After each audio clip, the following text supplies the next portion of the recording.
Welcome. Hey, sorry we're running a few minutes late today. We're just a little Zoom hiccup, but these things happen. So we'll just wait another minute or so until everybody's on.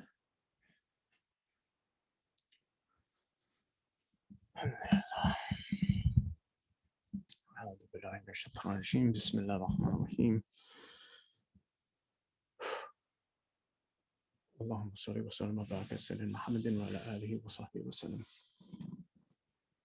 Assalamu alaikum wa rahmatullahi wa barakatuh.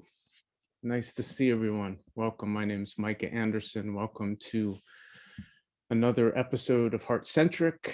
Really grateful to be here in this month of February, where we're discussing a pretty heavy topic this month, grief.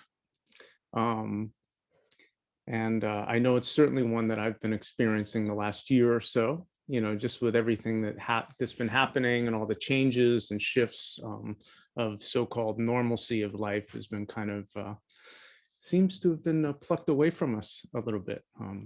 So we're gonna talk a bit today about grief and I'm gonna frame it a little bit in psychological view, Islamic view, and see if we can have a conversation about what it is and how we can be in relationship with it, right? We don't want to necessarily run with it or run from it, but how do we work with it when it comes to us? Because we know that my experience has been I don't get a choice, right? It's like when we love something and we lose it, we feel, right?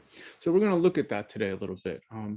But as we usually do in my sessions, I'd like to invite everyone if we could maybe just do a kind of a brief grounding meditation for a couple minutes, and I'll guide you through everything. So all you got to do is just kind of go for a ride. Just follow my words as much as you can. And for those of you who haven't done this before, I find it's helpful to sit in a position that's was described to me as upright but not uptight. Right, so kind of sitting with the spine straight. And if you feel like you can close your eyes or you're comfortable closing your eyes, I'd invite you to do so. And if not, just pick a point in front of you and kind of lower your gaze. And again, I'll talk you through everything. So all you got to do is just follow along. Yeah, so allowing the eyes to close if that's comfortable for you. Let's start out with a couple deep breaths. Just honoring this breath that's been breathing us a lifetime. This breath that's been breathed into us by God Almighty, and now it's working for us, right? So just tap into that for a second. Just feel the breath going in and out.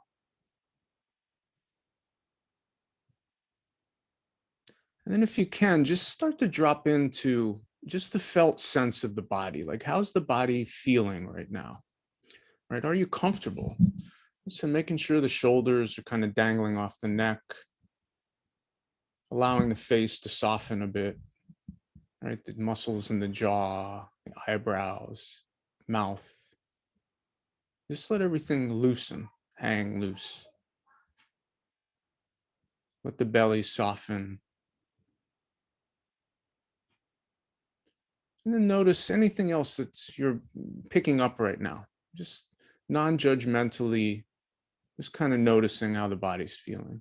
Do you feel coolness or warmth? Is there hunger, or maybe excitement or tiredness? Everything's welcome. We don't have to push anything away right now. But just whatever you're noticing, just welcome it. And not so much the story on how it's supposed to be different or how you're not supposed to be feeling a certain way, but just noticing how you are feeling in this moment.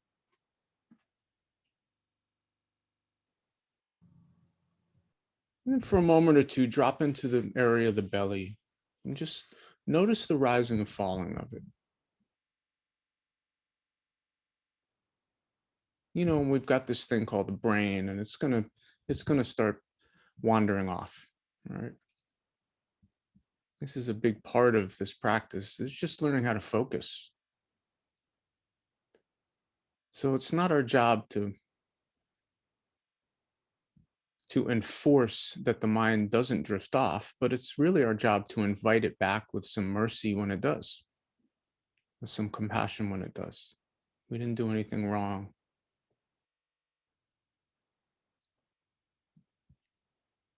Just breathing in, breathing out.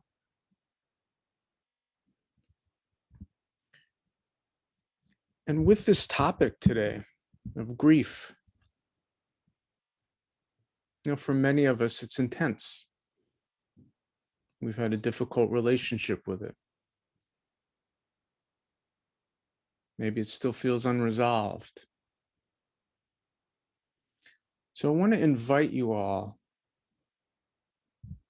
to ask yourselves, what would be a helpful lens for you to have today for this session?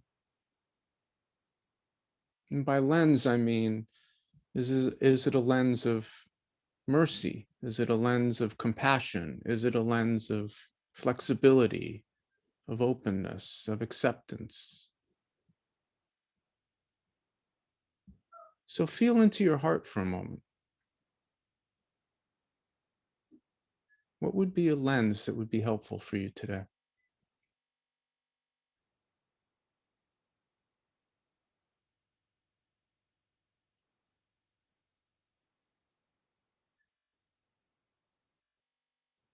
And then this lens you can come back to at any point in the session today. If we're feeling like it's difficult or the conversation might be hard, it's all right. We have this lens that we can kind of go back to.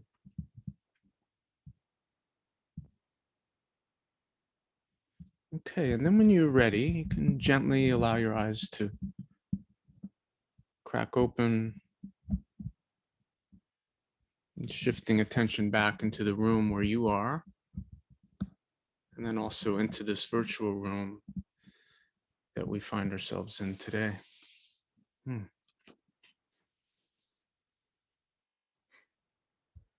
Okay, welcome back. So before I get into some content, I want to just kind of open it up to the group. Would anybody be willing to share either in the chat box or just put their hand up and share openly about, just kind of what they're holding, what this topic might be bringing, and specifically, if anybody be willing to share what that lens was. Like bouncing back, right? Would bounce back after something bad happened or something difficult happened. And I heard it reframed once where the person said, do we want to really bounce back or do we want to bounce forward? Right? Can we use the very difficult thing, the challenge that we've experienced, and use that as a launch pad into actual deep change of ourselves, right? There's another concept that relates to this, and it's called post-traumatic growth. It's different, right? Many of us heard post-traumatic stress, right? It's after we experience some sort of trauma, and keep in mind, grief can be a trauma response, right? Because loss can be a trauma. So this idea of post-traumatic growth is upwards of 70% of people who go through a traumatic event, if they're able to find meaning, which is what we're talking about, right? We're kind of naming that in that free will piece and the acceptance piece. We're looking for something buried, the hidden treasures, if you will, right? It says upwards of 70% of people who can find those treasures actually come out of the trauma stronger and more resilient than they were before it happened. So this is a really beautiful concept because it's the alchemy. That is the alchemy, right? We take something seemingly terrible or difficult or horrible, and what do? We create something beautiful from it, right? But we have to be engaged in that process with grief. That's been my experience. It doesn't just kind of come, right? And we know that God doesn't change a condition for someone until they change it for themselves, right? So that's where the free will piece does start to show up in this. So thank you for sharing that, right, about compassion. And I'm tempted to just kind of go into more answering right now, but I want to get into some of the material because I think some of what you were naming might be answered in this, inshallah. But thank you. A slightly different framing of this, and some of you might have heard me tell this story before. About a year and a half ago, I was sitting in this very room in the morning, time similar to this time right now, and I heard some popping noises outside of the window. It sounded like a car like backfiring or something happened. And within a couple seconds, I realized it wasn't a car. It was actually gunfire that was around the side of my house.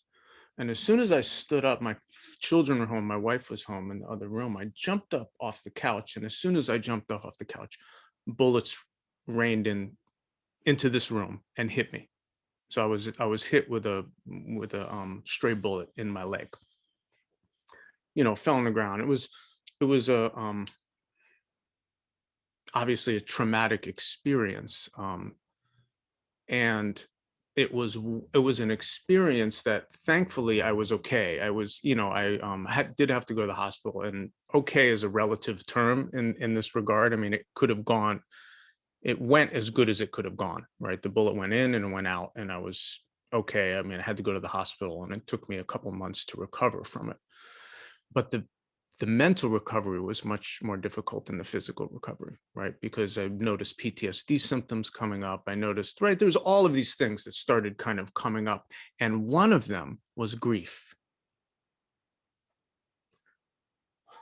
And I started to think about it a little bit, because I didn't die, and I didn't lose a person. And it made me start to realize that I was experiencing grief from loss, but it was loss of safety, right? It was a loss of innocence for my children who had to experience something like that, right? So there were all these layers of loss that I started feeling, right, as I was healing from this.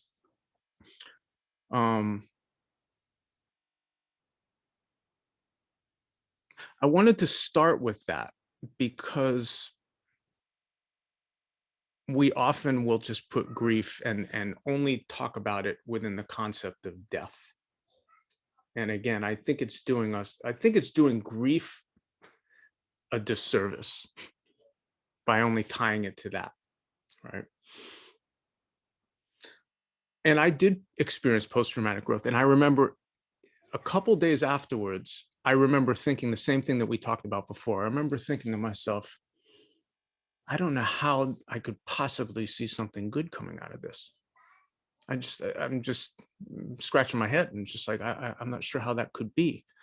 But it's something in me was like, I can't see it, but I think there could be something. And I didn't know what it was, but I had this belief, right? And there was that rope that we talk about, right? That we were holding on to. And for me, it felt like more like a piece of dental floss that I was holding on to. It wasn't a thick rope, right? It really felt like it was about to snap any second, right? But I held it. I held on to it. Some of you know I work in jails, and I teach incarcerated populations and do groups and psychology and things like very similar to what we do here. And I remember the first time going back into the jail, and I was sitting across from a guy, I don't know, he was, going to go away for 20 years or 25 years or something like that. He was a gang member, tatted, just all covered in tattoos, big. And they were all very concerned about what had happened to me. And I was sitting across from him in a one-on-one. And he lifts his shirt up, and his whole chest was just caved in, right? It had all scars, and he was like, yeah, I was shot in my chest, and was in a coma for 3 months. He went on to tell me the story, and it was at that moment I realized that was the beginning of something positive coming out of this, because I had never ever had a deeper connection with someone in a jail than that session right there at that time, because there was this depth that we connected on, because we had both walked through this very difficult experience, right? So that was like the beginning of the alchemy right there. I was like, okay, wow, there's an experiential knowledge now that I have that's not just up here. I'm able to drop into a depth, right? I've been teaching about trauma for 10 years.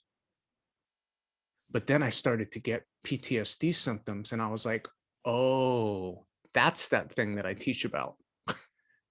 Right. So there was another layer. It was just like I had a deeper understanding of the very things that I try to help people with. Right.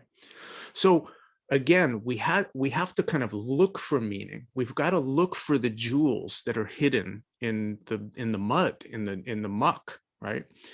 As they say, no mud, no lotus. That's an old saying, right? Because the lotuses, this beautiful flower, grows out of what? Grows in the swamps and the mud and stuff, right? So no mud, no lotus.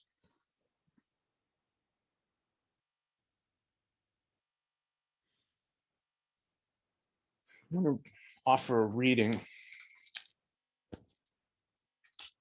This got a couple different readings today. This first one is anyone, I know there's a couple people on here are taking the Year to Live group with the Rumi Center. So Stephen Levine is the one who wrote the Year to Live. This is a book called Unattended Sorrow.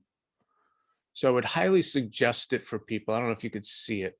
It's called Unattended Sorrow is the name of it. And it's by Stephen Levine.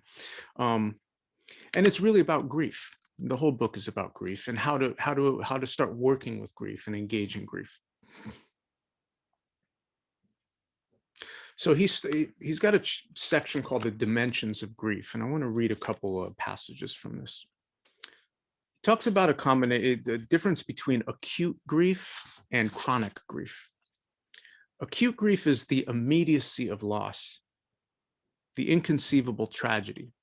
It can feel like a stabbing sensation in the body and the mind. It slams shut the heart and leaves exposed only raw emotions.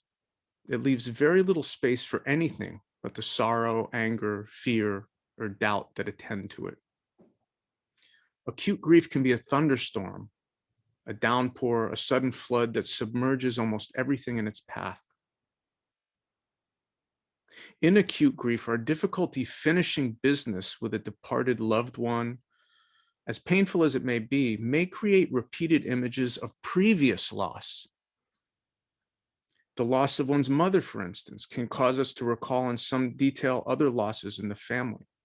So this was very, very common for me because I did lose my mother. I've lost a lot of people in my family over the years. And I always noticed that there were these, when I would lose someone else, there was other stuff that would get kind of kicked up. I don't know if anyone's ever experienced that, right? But it was like these loose threads that hadn't felt like they were quite knotted, tied up yet nicely, right? They got kind of frayed with this other grief that I experienced.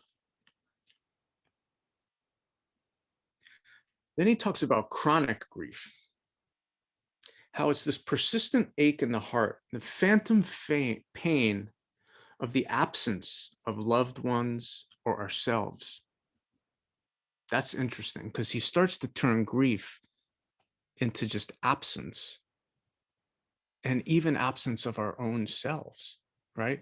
We can grieve the absence of, I know certainly in my journey in Islam, there's been ups and downs and peaks and valleys in my faith, right? And there's been times where I experienced grief for loss of my faith, right? Because it was something that was important to me, that was a jewel, that for some reason got covered up, right? But again, holding that rope, we know that it's just clouded over, right? On a cloudy day, like you guys get in Seattle a lot, right? It's like there's this cloud cover, right? But you know that the sun's shining. You just can't see it. But you have a belief that the sun is there. It's there above the clouds. Anybody who's been in an airplane and popped up above the cloud cover knows, oh, there it is. You were there the whole time, right? So in that same metaphor, we can have that relationship with God, inshallah, with faith. Chronic grief is the slowly receding waters and the damage revealed when the tsunami of acute grief subsides. To oversimplify, there's two types of chronic grief. The first is what we were just naming, right? It's this unresolved grief from earlier losses. It's when we don't attend to the grief, right? Like Stephen's saying in the book, Unattended Sorrow. We just leave it. Inshallah, it'll get better. Or maybe we're just like, I'm fine. I'm good. I shouldn't complain. I should just be grateful. Right? We can talk ourselves out of being in relationship with grief all day. We can spiritually bypass, right? It's just like, oh, well, you've got imams telling their communities that, oh, you should just pray harder, right? Or you're not practicing Islam properly if you're sad, or if you're grief stricken, or if you're depressed, right? I do not hold this view. And it's, if we look at the Sirah, we look at the life of the Prophet Sallallahu Alaihi Wasallam, I learned something different. I learned that there was a year of grief. I learned that he encountered much grief in his life, loss in his life. Right? So we can simply just go back to the fact that our leader, our prophet, was able to experience grief in a way that was non-judgmental, non-shaming, right? Non-complaining. It wasn't about complaining. It was about processing. And then he says the second kind of chronic grief is this inherent ordinary grief that results from unsatisfied desires, unfulfilled ambitions, lost loves, and just the battering flow of impermanence in the world, right? A lot of times people will be like, oh yeah, I'm melancholic, right? I'm kind of like, I can get kind of melancholic or that kind of thing, right? Often for me, it's been this chronic kind of grief, just loss, like we said before, loss of youth, even having children. I mean, I'm sure there's some parents on the call, right? I remember there was one day, I would carry my daughter on my shoulders, walk around, playing, that kind of thing. She's getting bigger. She's 6.5, 7, she's getting heavier on my shoulders, and one day I put her up, right? And I was like, I don't know if I can do this, right? It's just like, this is getting hard to carry you around, right? And a wall of grief hit me in that moment, because it was like, oh, that's gone now. That's gone. Like, I won't carry you on my shoulders anymore, right? And it was like, oh, oof, right? I tried to have that lens of just like mercy, right? Compassion for myself, my experience, right? It's okay, it's okay, it's okay to, but really feeling that, because it reminds me of the saying, in the impermanence is the preciousness. In the impermanence is the preciousness, right?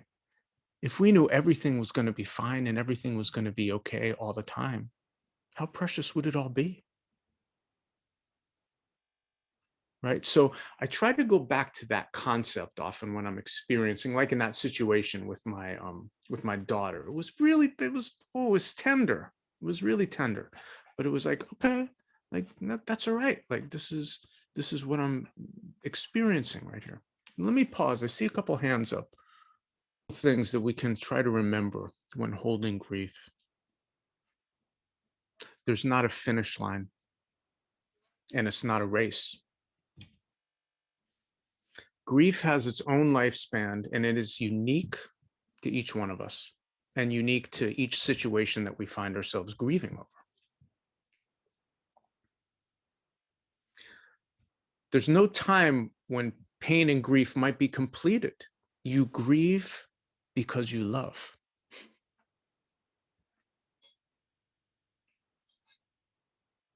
And love is a part of who we are. It's a part of our existence.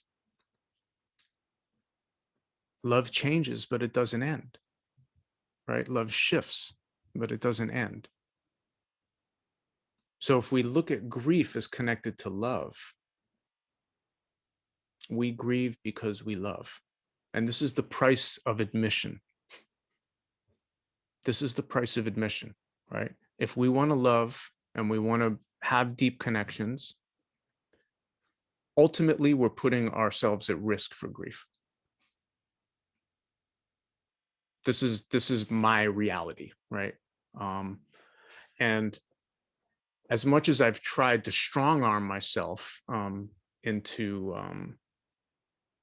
armoring my heart and defending myself against others, and okay, I'm not going to get hurt this time, I'm not going to get betrayed again, right? I'm not going to let that person, I'm not going to let anybody do anything. Start armoring, armor, walking through life. Nobody's going to get in touch with me. Exactly, nobody's going to get in touch with me. Is that what I really want? Because the armor doesn't pick and choose. So I leave my armor at the door. It's not how it works. When we start to armor up, we armor up against a lot of different things. We armor at work, we armor at home, we armor in the mosque, we armor wherever we go.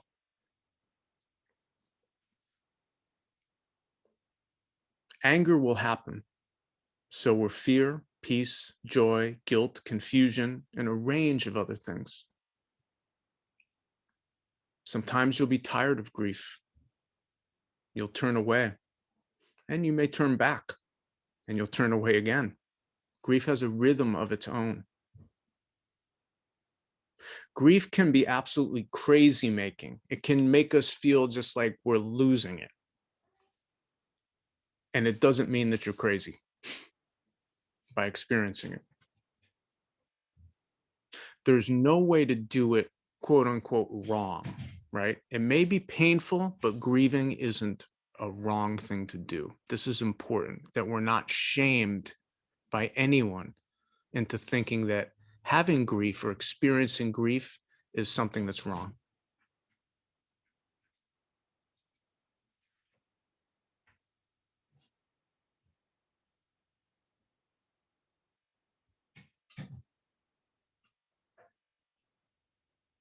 Change and loss are built into the human experience, right? So again, when we experience this loss,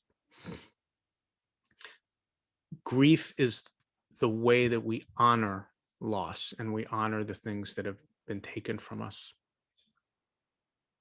And there's this paradox with it. The more we push it away, it's almost as if the more tenacious it starts to become, right? The more difficult it starts to be. This idea of resisting, right? Resisting difficulty, resisting, it's essentially denial, right? The opposite of acceptance, right? Is when we resist what is. It's like, no, I'm fine, or yeah, it's good. Alhamdulillah, everything's good. I'm fine, right? And it can just be like, alhamdulillah, my heart is broken, right? We don't have to just spiritually bypass and be like, alhamdulillah, I'm good. Yeah, alhamdulillah, I don't want to complain. It's good. Don't worry about it, right? I want to read a couple more passages before we get into a meditation and then some breakout rooms. This is another fantastic book on grief.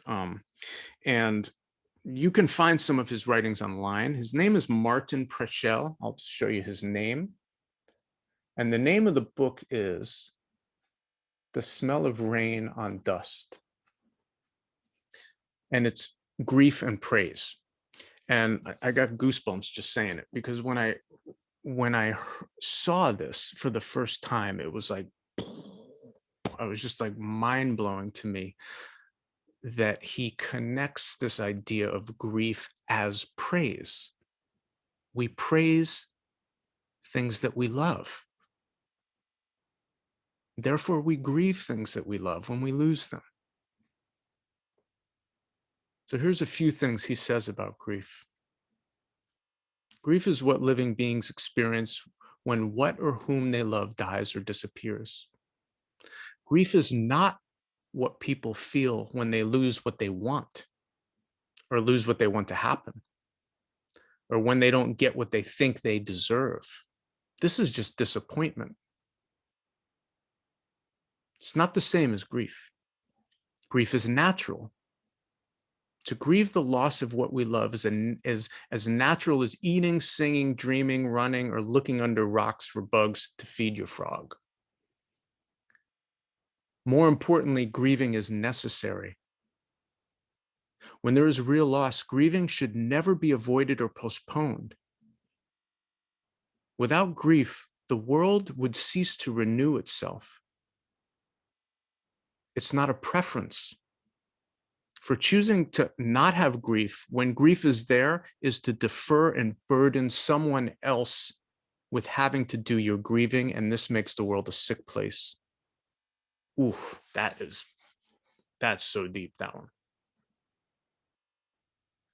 When we don't grieve, it burdens someone else to do the grieving for us, and it makes the world a sick place.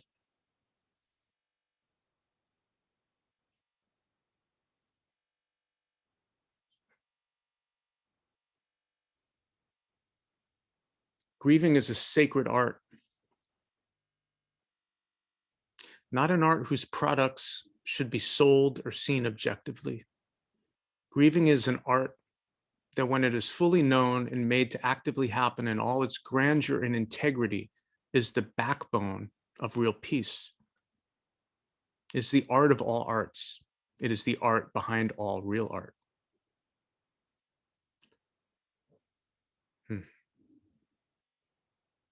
Maybe I'll pause there because I could keep reading his stuff, but I want to get into some sitting practice. So just a very kind of brief meditation that will help us start to touch grief a little bit. But this is important. We don't want people triggered, right? So if you're feeling like, ooh, this might be too heavy for me, honor what you feel, right? So there's always that fine line between, right, getting out of the comfort zone, pushing a little bit, but not pushing too hard, right? So if at any point it feels like, ooh, this is too tough, pull out. Come on, you have full permission. There's your permission slip. You got it, right? Trust yourself and trust your process. And remember your lens. And I'm going to talk you through that. So we'll do about 10 minutes now, and then we'll do some journaling, and then, and then some, inshallah, some breakout groups, and then we'll circle back. Okay. So if I can invite everyone just to allow their eyes to close, if they're comfortable doing so.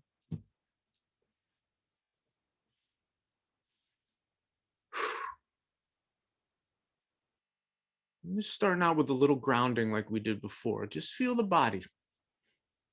Make sure it's comfortable. Drop the shoulders. Loosen the face. Let the belly hang.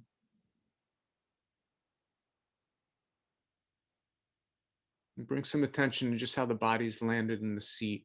And feel the support, right? Feel the feet on the floor. This earth that's spinning in space.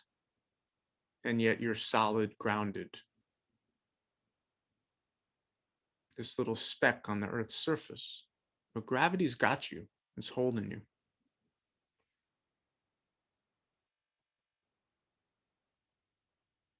Maybe catching a couple waves of the breath, just the in-breath and the out-breath. It's the tip of the nose or the belly rising and falling. And let it just be at a natural pace. You don't have to control it.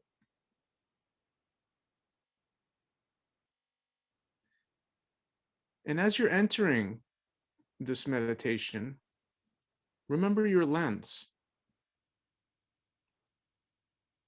You can even imagine yourself putting the lenses on. Put the lens on right now. Whatever that lens was that you picked, whether it was compassion or acceptance or mercy or love. And see if you could start to view your experience through this lens.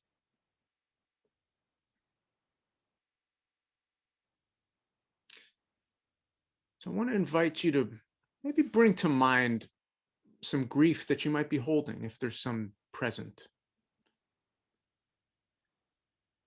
And I would highly encourage people, don't go to the heaviest weight in the room. right? So if the most difficult thing popped into your brain, look for a lighter weight, right? And maybe it's something more around chronic grief. Maybe it's just something around the pandemic, possibly loss of normalcy, right? Loss of connection, loss of friendship. I know it's certainly been alive for me in this last year. And very slowly, we're going to titrate, right? So we're going to very slowly allow some of those images or feelings to come naturally, but hold them through your lens, right? Of gentleness, kindness, or acceptance.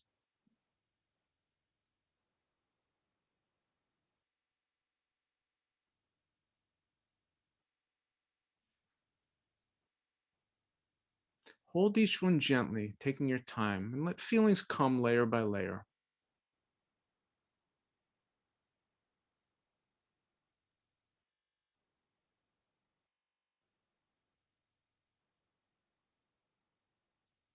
You know, sometimes when I'm doing these kind of sits, I'll put a hand on my heart too, right? There's just a gesture of self-soothing. There's the somatic kind of experience of having the hand on the heart. And then I like to name what I'm feeling, right? So if it's painful or if it's maybe some discomfort, I might even say, oh, that's painful, or I see you. I see you, grief. So start to call out what you see. This gives us some space, right, between our experience. We can experience the grief, but not all be enmeshed in it. We're not caught. We're not ensnared in it. We can almost view it from the outside a little bit. And we can watch it as we would watch a cloud moving and disappear into the sky. This is how we begin to accept. So remember that titrating pieces, if you feel it's a little too intense, pull back, remember Allah, and go to your breath. And then you can dip back in again, right? And then pull back out.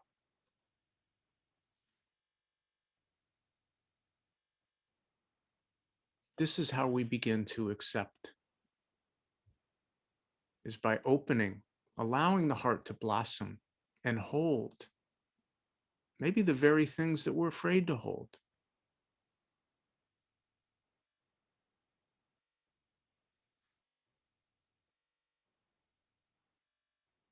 Another piece I like to add, or another layer I like to add to this that helps me resource myself, is to remember that grief is part of the human condition. There's nothing wrong with it, and there's nothing wrong with us for experiencing it. Often I'll judge my grief so badly that I make it worse. There's countless others who are having similar experiences to us. So many people in this world who have lost things. So imagine that it becomes the grief rather than my grief.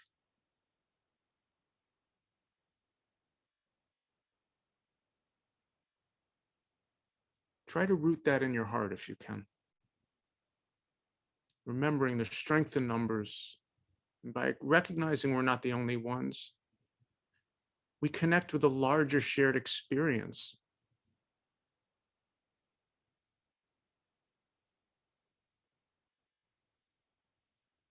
Maybe even picture a face or two from this group, because this is our community here, a community of support, of holding, of connection, of belonging. These are the antidotes to acute or chronic grief.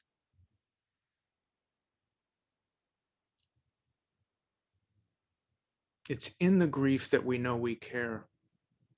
So by being more kind to our grief, by honoring our grief, we honor our humanness.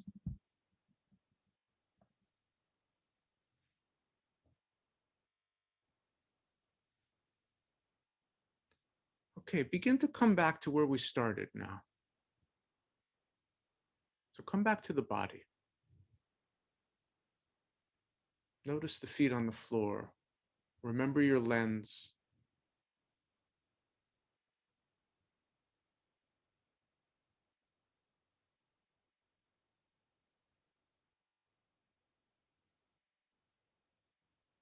And remember the rope that we talked about earlier.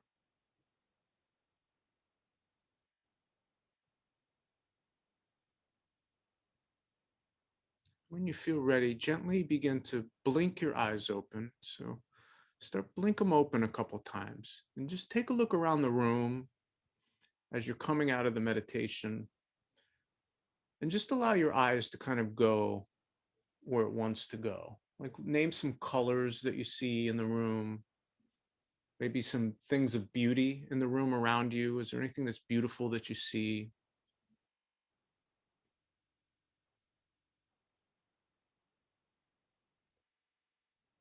Okay.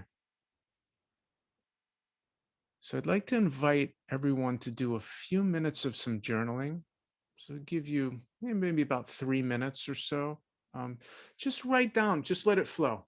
You don't have to share. You can share as much or as little as you want, but just let it flow with a pen or paper, or if you got something to write on. Um, what was that experience life? And anything else that you kind of understood, gained from it, or struggled with it. And that's okay, right? There's no wrong answers here. But we really want to just, what was the experience like?